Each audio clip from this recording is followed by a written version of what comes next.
حاسبوا لنا هاد الملايير اللي راحت بدون فواتير، لازم تحاسبوا هاد الناس. هذه اموال تاع الشعب، اموال الدوله. طيب واش راح تعملوا في الايام المقبله؟ انت تكلمتي على رئيس الجمهوريه، تكلمتي لي على رئيس الجمهوريه. رئيس الجمهوريه لحظه دار لكم اليه اللي هي مجلس المحاسبه. انتم الان دوركم واش راح تعملوا ازاء هذه التجاوزات؟ واش راح نديروا؟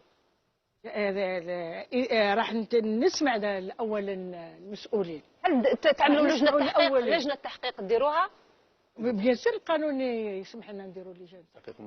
وعلى ما درتوهاش في 2013؟ احنا قلنا كاينه تسويه الميزانيه، ما عندناش حق اننا احنا وزير الماليه يقدم تقرير،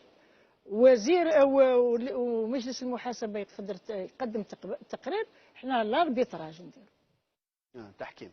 يعني دور النواب هذا هو تسمعوا، راح نسمع لكل الوزراء كل الملاحظات اللي جات في التقرير مجلس المحاسبه، وراح نشوف ما هما الخلالات اللي نجد. استاذ نادية، انا نقول لك الان انا فهمت بانه دور المجلس الشعبي الوطني انه يجي ويكون عرابا او شاهدا على أن نفصل الطابلو، عفى الله عما سلف.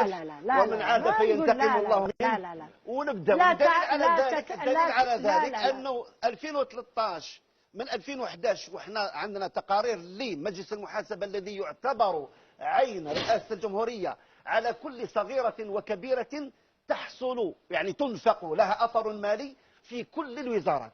هل سمعنا يوما ان اناسا عوقبوا نتيجة أنهم أساءوا تسيير أموال الأمة التي استأمنتهم عليها رئاسة الجمهورية؟